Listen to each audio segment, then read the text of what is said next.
Bienvenue sur la chaîne du défi chinois 365 jours. Sur cette chaîne, on va apprendre le chinois de manière très fun et décontractée. Nous allons utiliser la discipline, le développement personnel, mais aussi des méthodes qui vont booster ta motivation de manière drastique. Ensemble, on va essayer de devenir parfaitement bilingue en chinois en moins d'un an. Je t'invite donc à t'abonner à cette chaîne du défi chinois 365 jours pour continuer de suivre notre aventure ensemble dans l'apprentissage du chinois en 365 jours. L'objectif de cette chaîne, c'est de booster à mort ta motivation pour te permettre d'atteindre tes objectifs. Et si tu en as vraiment marre d'être bloqué au niveau débutant en chinois, vraiment t'en peux plus, t'as envie de casser ça, lien de la formation du programme débutant, c'est le premier lien dans la description. Alors c'est tout simple, hein. Ce programme que je te mets là dans la description, c'est de loin le meilleur programme débutant que tu trouveras nulle part sur internet. Il va décupler ton niveau, vraiment à coup sûr. Voilà, donc tu cliques sur le lien, tu as juste à rentrer ton mail et tu vas recevoir une semaine de conseils gratuits. C'est vraiment entièrement gratuit, alors vraiment profites-en. Alors aujourd'hui, on est reparti sur une petite analyse en chinois, une petite pratique de l'oral. Comme je vous l'ai dit la semaine dernière, je continue mon apprentissage passif, mais maintenant j'ai vraiment envie d'avoir cette routine de parler chinois régulièrement, de l'apprentissage actif. Alors si vous n'avez pas vu la vidéo de la semaine dernière, je mets le lien en barre d'infos et également ici en haut à droite de l'écran. Alors vous allez vite constater que j'ai commencé avec une première prof de chinois et donc que j'ai changé de prof entre temps. Cette prof était bien, mais moi j'avais vraiment envie de pratiquer un maximum mon oral. J'étais plutôt satisfait du premier cours, mais moi ce que je veux avant tout, c'est de pratiquer un maximum mon mandarin à l'oral à présent. Donc je me suis pas embêté, j'ai regardé les autres profils italki un petit peu et j'ai réfléchi, je me suis dit, Tom, d'apprendre une langue, il avait appris le mandarin il y a 2 ans. Souvenez-vous, j'en parlais dans une vidéo il y a quelques semaines. Je me suis demandé si cette prof de chinois ne continuait pas à enseigner le chinois sur italki. Coup de bol, j'ai cliqué sur le lien de son profil dans une vidéo de Tom et je suis tombé sur son profil. Alors comme la première prof que j'avais choisie, elle a donné à peu près plus de 2000 heures d'enseignement du chinois, c'est assez énorme, mais le gros avantage pour moi par rapport à la prof précédente, c'est que celle-ci propose des cours de conversation en chinois. Et donc hier, j'ai fait mon premier cours d'essai avec elle et j'ai été extrêmement satisfait. Donc il n'y a rien de spécial dans ces vidéos, c'est vraiment une analyse, pareil, de comment ça se passe, des petites erreurs, des petites choses que je trouve bien, comme j'avais fait il y a 2 mois d'ailleurs. Vous allez voir que j'ai plutôt progressé dans cette nouvelle analyse qu'on fait aujourd'hui. Voilà, j'aimerais rebondir aussi sur la prof en elle-même, qu'est-ce que je trouve particulièrement bien et pourquoi ça m'aide à progresser. Et ensuite, à la suite de cette vidéo, je posterai cette fois-ci pas le cours d'essai, mais vraiment un extrait des 60 minutes de conversation que j'ai pu faire en chinois. Et vous allez voir que c'est plutôt dans le style story time. Le but, c'est vraiment de raconter des choses en chinois pendant 1 heure. Ma prof m'écoute, me corrige si besoin, si je fais des fautes assez importantes, me donne des mots quand je suis bloqué, je ne sais pas dire les mots, et en plus, je rajoute le fameux plugin d'Italki pour ajouter de nouveaux mots. Voilà, donc j'en dis pas plus, ça sera la nouvelle vidéo, la vidéo que je posterai à la suite de celle que vous regardez en ce moment. Pour l'instant, on se concentre sur l'analyse, comme d'habitude, de la vidéo de parlotte avec ma professeure de chinois. Alors cette prof, elle est taïwanaise, donc rien à voir avec la première prof qui, elle, était de Chine. Mais je comprends aussi bien cette prof que la première. Il n'y a aucun problème pour moi, même si elle a un petit accent un peu différent. Franchement, c'est extrêmement clair pour moi. Allez, sans plus attendre, on passe maintenant à l'analyse. C'est parti. 你好，你在哪里？我在法国你在法国，你没有 Skype 吗？啊，我觉得Zoom 是我的最爱。是你的最爱好 ，OK。因为平常我用 Skype 或是 Google Hangout， 我没有用很多的。然后 WeChat 我有，但是我没有用。我也有微信，可是我的老的手机现在坏掉了。我的奶奶给我一个新的手机。我喜欢你奶奶哈。实际上我是 Tom 的朋友。你认识 Tom？ 对，我认识，对。你是他的老朋友吗？我的朋友。Donc là, voilà, je lui avais pas dit par écrit avant de réserver mon cours, mais là, je lui dis, donc je suis un ami à Tom. Donc Tom, si vous ne connaissez pas sa chaîne, d'ailleurs, je donne la chaîne de Tom en description et elle apparaît également en haut de l'écran. Pour vous parler de Tom rapidement, c'est un polyglotte qui a vraiment appris plusieurs langues. Sa spécialité, c'est d'être le plus rapide, le plus efficace possible pour atteindre le niveau à peu près intermédiaire dans une langue. On va dire faux débutant intermédiaire. C'est un gars qui parle anglais, russe, turc, chinois. Turc et chinois au niveau intermédiaire. On va dire qu'il a un niveau avancé un peu en russe, B2 peut-être, quelque chose comme ça. Et après, il baragouine d'autres langues aussi. Il a hacké un peu l'indonésien sur sa chaîne YouTube d'ailleurs. Il a fait un peu ce concept de l'ido. Enfin bon, c'est un polyglotte vraiment très intéressant. Et j'ai regardé le profil italki de Tom. Tom, c'est un gars qui a aussi enseigné beaucoup le français. Mais sur italki, il a pris à peu près 95 heures, 95 cours avec Alicia justement. Parce que j'avais regardé ses vidéos de chinois. Au début, je vous avais déjà montré un extrait dans une de mes vidéos. Mais je vous ai pas montré les vidéos après 6 mois de pratique intense du chinois, et en particulier avec Alicia sur Italki. Mais il a bel et bien un niveau impressionnant. Enfin moi, quand je l'ai entendu parler, je trouvais qu'il avait beaucoup de vocabulaire, qu'il n'hésitait pas tellement. Enfin en tout cas, il avait un très bon niveau, je trouvais. Donc Tom m'a pas mal inspiré, je vous avoue, pour commencer ses cours sur Italki, et donc je trouve ça vraiment intéressant. C'est pour ça que j'en parle aussi dans cette vidéo, non seulement parce que c'est quelqu'un que j'apprécie, donc j'aimerais en faire la pub, mais en plus, voilà, il a vachement motivé, et je pense que c'est vraiment quelqu'un, c'est vraiment la bonne démarche pour apprendre une langue. Le but, c'est, comme il le dit si bien, c'est de pratiquer un maximum. La pratique, ça doit être le plus important, en fait, parce que tout l'apprentissage passif, ça doit venir, mais ça doit pas être une priorité. La priorité, c'est vraiment, voilà, de pratiquer directement. En plus, quand vous pratiquez, il y a aussi un peu de passif, parce que vous entendez votre interlocuteur qui vous parle, et donc vous devez déjà comprendre pour rebondir sur ce que votre interlocuteur il dit. Donc quand on parle, il n'y a pas que de l'actif, il y a aussi un peu de passif parce qu'on écoute en même temps. Mais c'est vraiment quelque chose de très concret. Moi, comme j'ai toujours été plus dans le passif depuis vraiment plusieurs mois maintenant, j'ai beaucoup moins de mal à comprendre, mais j'ai plus de mal pour parler. Et je sens déjà que mon niveau est meilleur depuis que je me suis mis à parler. Même ces quelques séances que j'ai fait là, 3-4 séances depuis quelques mois, là, 5 séances, ça m'a déjà vraiment aidé à avoir un chinois déjà un peu plus fluide. Je sais pas si ça se ressent sur la vidéo, mais c'est un peu plus fluide. Il y a moins de blanc. Bon, il y a le montage, mais pour moi, qu'il y a un peu moins de blanc, c'est un peu... Voilà, mes mots, ils viennent un peu plus rapidement. Je sais pas si ça se ressent dans la vidéo, mais voilà.跟你一样，我也拍视频，在 YouTube， 我也在 YouTube 拍视频，对，语言的视频啊，我也会说很多的语言，现在学习中文，这是我的新的 challenge。哎，新的目标，对不对 ？New goal，新的目标。你学中文多久了？好的问题。Voilà, donc c'est tout bête, hein. Je ne connais pas un mot, je dis le mot en anglais, elle me donne le mot. Des fois, il y a un pinyin qui est un peu spécial. On n'écrit pas tout parce qu'on est dans le fil de la conversation. Donc si j'écrivais ça, je serais coupé sur ce que j'ai à dire. Le but, c'est de pratiquer un maximum. Éventuellement, là, comme c'est le cours d'essai, j'aurais pu aussi l'écrire parce que vous allez voir dans la vidéo qui va suivre, la prochaine vidéo que je posterai sur ma chaîne, pas mal de mots, en fait, où je suis vraiment à fond dans la conversation parce que c'est un story time, donc je raconte vraiment quelque chose pendant 60 minutes. Donc j'ai pas vraiment tout noté. Il y a beaucoup de mots que juste elle m'a dit. Elle note de son côté d'ailleurs, comme ça j'aurai les mots, je les oublierai pas. Mais surtout que j'arrive à spotter, c'est-à-dire que même si je n'ai jamais écrit, je n'ai jamais eu ce mot, j'arrive quand même à m'en rappeler. Et ça c'est vraiment très important. 可能我1年住在中国，我住在中国1年，住在成都1年。我以前没时间，我没有很多的时间学中文，所以我中文一般般。现在我需要更多的练习。对。Voilà, donc là sur ce que je dis, vous avez vu, c'est toujours un peu la même chose, mais au moins c'est plus fluide qu'avant. Avant, je connaissais tous ces mots, même je les écrivais beaucoup, mais comme je les disais pas, c'était moins fluide. Et là, c'est des mots qui sont certes basiques, c'est pas un vocabulaire très avancé. Vraiment, on ressent que c'est un peu plus fluide, ça va un peu plus vite. Donc j'ai déjà gagné de l'aisance, même sur des mots très très simples. Et ça, c'est déjà bon à noter. 我一共我自己学了中文，在我的房间。很厉害，对。Voilà, Wozeji chez le Zhongwen. Donc vous voyez, là je réutilise une expression que j'ai vue avec l'autre prof, hein, qui m'avait justement donné le mot que je ne connaissais pas. Et donc ça c'est important parce que plus vous pratiquez, et quand c'est des intervalles en plus courts, parce que la dernière fois que j'ai pris un cours et entre celui-là, ça fait 1 semaine. Donc entre temps, je n'ai pas oublié le Zeji, et puis je l'ai revu au montage, donc je ne pouvais pas l'oublier. Et je réutilise, donc là il y a vraiment de moins en moins de chances que j'oublie le mot. Ça c'est vraiment très pratique. Du coup, le fait de reprendre des leçons à intervalles très très courts, et de pouvoir le réutiliser ensuite, c'est une force. Bon là j'ai eu la chance de me rappeler de Zeji sur les Zhongwen, mais il y a quelques mots que j'aurais oubliés. Et le fait de les redire, justement, de les réactiver, c'est ce qui fait qu'on va les retenir beaucoup plus facilement. 啊，是你回来以后，你回来法国多久了？我回来法国，因为有生病。这个病毒对，有病毒。我以前我是法语老师啊，你也是法语老师，对。可是 Tom 在 Italki 教课，我是一个对的老师。我不知道什么说我有其他的国家的人。Il y a un truc que j'ai remarqué aussi sur ma façon de parler, c'est que la première fois que j'avais parlé avec Fanny il y a 2 mois, j'avais tellement pas l'habitude de parler en chinois que j'avais du mal à même faire des petites périphrases. C'est-à-dire que là, c'est pas du tout.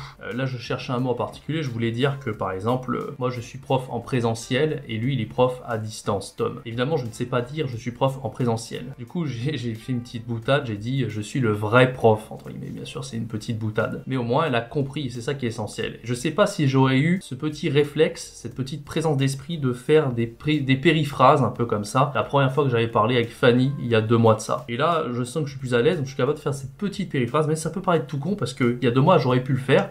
Mais j'avais tout simplement le manque, pas l'habitude, tout ça. J'avais pas l'habitude, tout simplement. Et je dis pas que là j'ai pris l'habitude, mais voilà, quand vous commencez à être plus enclin à faire des périphrases comme ça, c'est que vous gagnez en aisance. Et donc je l'ai senti, et je le ressens même en regardant ce replay de vidéo. 对对对，所以你是去中国教法语，对。对，在法国，也在法国，在德国，也在英国。哦，你教外国人吗？还是你教法国的学生？比如说你教德国人，还是你教法国的孩子？我有其他的国家的人，瑞士人。Alors là, par contre, j'ai repris une phrase que la prof avait dit dans le premier cours que j'avais fait sur Italki. Je cherchais le mot nationalité, il y avait plein de nationalités différentes, quelque chose comme ça, je cherchais. Et Città de Gogia de c'est ce que la prof avait dit. Mais Città 2, ça veut pas dire j'ai plein de nationalités, ça veut dire il y a d'autres nationalités. Mais c'était dans le contexte particulier où je disais je n'ai pas que des Chinois, j'ai aussi d'autres nationalités. Là, ça ne convient pas. Le Città 2, ça ne convient pas. Il a fallu que je dise il y a plein de nationalités différentes et donner quelques exemples pour qu'elles comprennent. Donc voilà, donc là j'ai recraché un peu, telle une structure Enki, un peu bêtement, ce que j'avais entendu dans le premier cours. Mais c'est pas grave parce qu'après je vais donner un exemple, donc elle va comprendre quand même. 瑞士人在法国，我住在法国南边，有很多瑞士人，还有美国南边，南美国，南美，对，南美有哥伦比，对，啊，很酷，所以他们来法国学法文吗？ Bon, alors encore un petit exemple là de périphrase. Alors c'est pas une périphrase, c'est un, je sais pas comment on appelle ça, un périmo. Je peux dire quelque chose comme ça, une improvisation quoi. Parce que je ne savais pas dire Amérique du Sud. Alors je me suis douté, c'est pas non plus le truc le plus dur du monde, je me suis douté, mais j'ai dit Meigo, je sais dire Amérique du Nord, Meigo, et donc j'ai dit Nango, je sais plus Nan Meigo, je sais plus ce que j'ai dit, ou Meigo Nanbien. En tout cas, je réutilise les mots que je sais déjà pour essayer de lui faire comprendre ce que c'est. Donc elle me dit Nanmei ensuite, le vrai mot que je cherchais. Et encore une fois, ça c'est quelque chose que j'aurais peut-être pas été capable de faire il y a 2 mois de ça avec Fanny. Non pas que j'étais incapable d'avoir cette présence d'esprit de dire ça, mais encore une fois, je manquais la pratique et donc c'est des réflexes. Voilà, c'est le mot que je cherchais, c'est les réflexes. Je n'avais pas ce réflexe il y a 2 mois d'utiliser la périphrase qu'il fallait, le périmot pour lui permettre de comprendre ce que je voulais dire. Et là, maintenant, je sens qu'avec un tout petit peu de pratique, il m'a vraiment fallu pas grand-chose, hein, quelques heures, et bien je suis capable de faire ça. C'est déjà une arme, hein, les bons réflexes, c'est déjà une arme assez bonne pour tout simplement progresser en communication. 现在这是比较难，对，所以有这个病毒，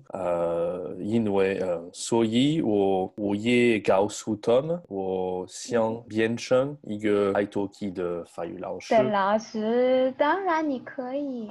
可是现在有很多的人，他们也有变成italki de 老师，所以他们blocked. Bon là sur Biencheng, je me suis gouré parce que c'est pas comme ça qu'il faut dire. Enfin devenir, j'avais encore un problème avec ça. D'ailleurs Alex m'avait corrigé sur la première vidéo avec celle avec Fanny il y a 2 mois parce que j'avais déjà dit des conneries par rapport à devenir. Mais je suis encore un petit peu embêté par rapport à ça. J'avoue que j'ai pas trop bossé là-dessus. Enfin j'ai pas bossé la théorie du truc. J'avoue c'est ma faute. Mais dans la deuxième vidéo qui va suivre, vous verrez, elle me donne un peu le mot que je cherchais pour dire je suis devenu blablabla. Et donc maintenant je sais. Mais bien quand j'avais fait cette vidéo, je ne savais pas. Voilà, c'est juste une petite parenthèse. They blocked the access to. 真的吗？所以你不可以 apply 是不是？我不可以，我2次，可是2次。现在不可以。我需要稍等，我需要稍等一会儿。稍等一下，你可以 apply。你知道 italki 有2种老师，一种是专业的 professional 专业的老师，跟一种是练习说话的老师。所以我觉得你可以试试看专业的老师，因为你也是学校的老师。那你试试看，我知道。还有一个叫 Amazing Talker， 你知道吗？ Quelque chose qui est rassurant en fait, c'est que je pense qu'elle a compris que j'avais une compréhension orale pas dégueulasse. Parce que vous voyez quand même qu'elle fait des fois des bons petits blocs. Elle fait des bons petits blocs pour parler et elle voit que je suis pas totalement perdu. Sinon elle se permettrait pas de faire ça. Et ça c'est un truc encourageant, c'est-à-dire que je suis pas si dégueu en compréhension orale. Et la compréhension orale c'est vraiment quelque chose, j'avais du mal en Chine. Je comprenais pas grand-chose. Bon c'est vrai qu'il y avait les gens qui avaient l'accent du Sichuan. Mais en même temps je pense que je manquais énormément de pratique en compréhension orale. Et depuis ce temps-là, j'ai beaucoup travaillé travaillé là-dessus, j'ai fait Pimsleur, du Himalaya, j'ai regardé des vidéos Bilibili, j'ai écouté des musiques, voilà, j'ai fait vraiment le maximum pour essayer de comprendre la concurrence orale. D'ailleurs maintenant je regarde aussi chaîne YouTube de chinois, je regarde aussi des donghua, donc des animés en chinois. Donc voilà, j'ai vraiment fait le maximum pour progresser en compréhension orale. Et ce qui est encourageant, qui prouve que vous êtes dans la bonne voie, c'est voilà qu'il y a un échange déjà, il y a un échange. Hein. Puis elle fait aussi des bons petits blocs comme ça. Je vais pas dire que je comprends tout, mais quand même je pense que j'arrive à comprendre 70%, c'est pas 75% de ce qu'elle dit. Et ça c'est plutôt bon. Ça veut dire qu'il n'y a jamais vraiment de truc où je suis complètement paumé. Bon, elle choisit un vocabulaire relativement simple, évidemment, hein. Je choisis pas des mots très compliqués. Mais c'est ça qui est intéressant, c'est qu'au fil du temps, on fera aussi des story time avec du vocabulaire plus technique. C'est moi qui parlerai, mais peut-être qu'elle aussi, je lui poserai des questions pour qu'elle me parle avec un vocabulaire un peu plus technique, en fonction des trucs dont on parlera. Parce que là, ça reste encore des choses relativement simples, déjà des choses aussi on a déjà abordées dans le passé. Donc, ce qui va être intéressant, c'est d'utiliser un vocabulaire plus technique avec le temps également. Amazing Talker 这个在这里有很多中国人，也台湾人。对。OK，我也可以在这里来。在这里你试试看，因为台湾有很多人用 Amazing Talker 找外国的老师，所以也许你有中国学生、对韩国学生、台湾学生是用 Amazing Talker， 所以你可以教他们。对，听很有意思。对，因为最近比如说我用 YouTube， 或是我出去我会听音乐，然后就会 Amazing Talker， 哪里？他们有很多广告，对。我也有这个怎么说 challenge 这个挑战或者目标。挑战。What kind of challenge？一年以后我也想去台湾。好棒！要来做什么？外语老师。这是我的，这是这个 challenge。一年以后。这个目标 ，Let's say goal 这个目标。这是这个目标。一年以后，在我 YouTube 的视频的 how you say channel YouTube channel 频道，在我你看得懂拼音对不对 ？YouTube 频道对。在我 YouTube 的频道，一年以后，我想要一个很好的水平，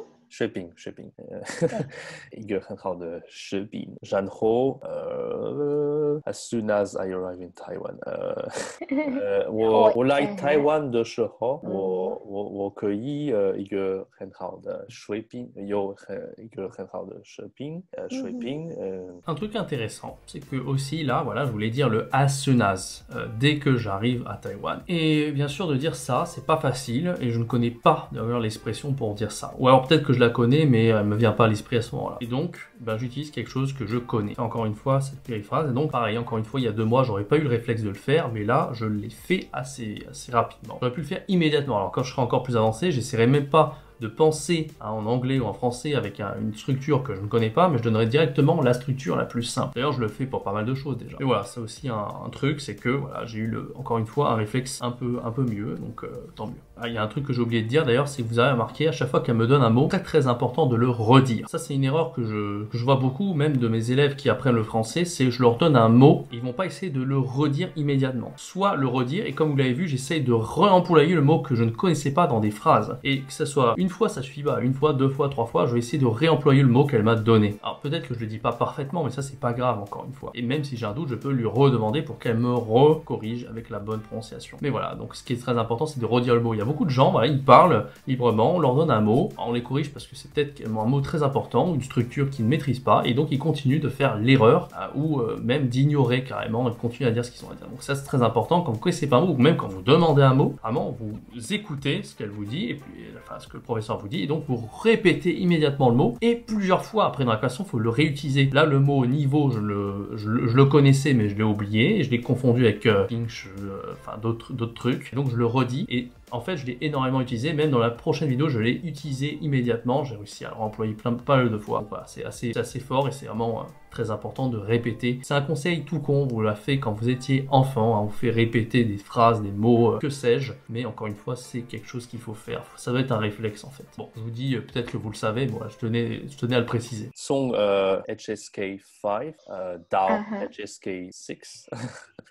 哦，没有问题，1年 OK， 你没问题。我觉得中文最难是刚开始学的时候最难，但是你到了中间以后会好一点。我有时间。对，你有时间。现在在法国，你有没有出去旅行？没有。旅行 here 在旅行。我有activité 很多活动。对，很多活动。什么活动？我想我的学习，我想玩我的学习，我需要玩一下我的学习。Voilà, donc on arrive à la fin de cette vidéo. Il y a un truc qui est pas mal aussi avec elle, c'est qu'elle a fait un séjour linguistique en France, donc elle parle un peu français. Donc des fois, j'ai des petits réflexes de donner le mot en français, pas de donner le mot en anglais. Heureusement, elle comprend, donc elle arrive aussi à me donner le mot en chinois. Ça, c'est aussi très pratique. Je pense aussi qu'elle arrive peut-être mieux à me comprendre qu'une personne qui ne parle pas du tout français, parce que du coup, même ma façon de prononcer va être extrêmement française, etc. Et ça l'aidera genre à me donner les mots, à m'aider à trouver les mots, à pratiquer encore plus et à être vraiment plongé, immergé dans la conversation complètement en chinois. Ça va aussi beaucoup aider. Voilà, donc si je peux vous recommander ici de prendre un tuteur ou un professeur qui parle français, ça peut être extrêmement utile. Attention à pas tomber dans le piège de parler français, hein, du coup, bon bien sûr c'est son boulot, hein, le but c'est de parler vraiment chinois. D'ailleurs il y a des petits moments, enfin vraiment très peu, où on a parlé anglais, mais elle continue en chinois vraiment, et parler un maximum en chinois, et ça c'est vraiment très bon. Voilà, donc merci d'avoir regardé cette analyse encore une fois. N'oubliez pas de vous abonner à ma chaîne YouTube pour ne rien rater du défi chinois 365 jours. N'hésitez pas à me suivre sur Instagram. Et encore une fois, si vous voulez passer intermédiaire en chinois, on n'a rien de temps. Il y a une formation aux petits oignons qui vous attend. C'est le premier lien dans la description. Moi, je vous donne rendez-vous dans une nouvelle vidéo là qui suit. C'est la suite de celle-ci où je vais faire carrément un story time de chinois. Évidemment, j'ai pas mis la vidéo en entier qui dure 1 heure. J'ai mis voilà, un extrait et une analyse comme d'habitude parce que je trouve ça intéressant à analyser. Donc voilà, si vous voulez avoir encore une fois le feedback sur l'analyse. Et puis, il y a un petit truc aussi de méthodologie dont on a parlé dans mes vidéos théoriques dont je parle en début de vidéo. Vous allez voir, c'est intéressant. Donc voilà, donc moi je vous donne rendez-vous dans cette prochaine vidéo. Stay tuned. C'était Jérémy. Ciao, bye bye.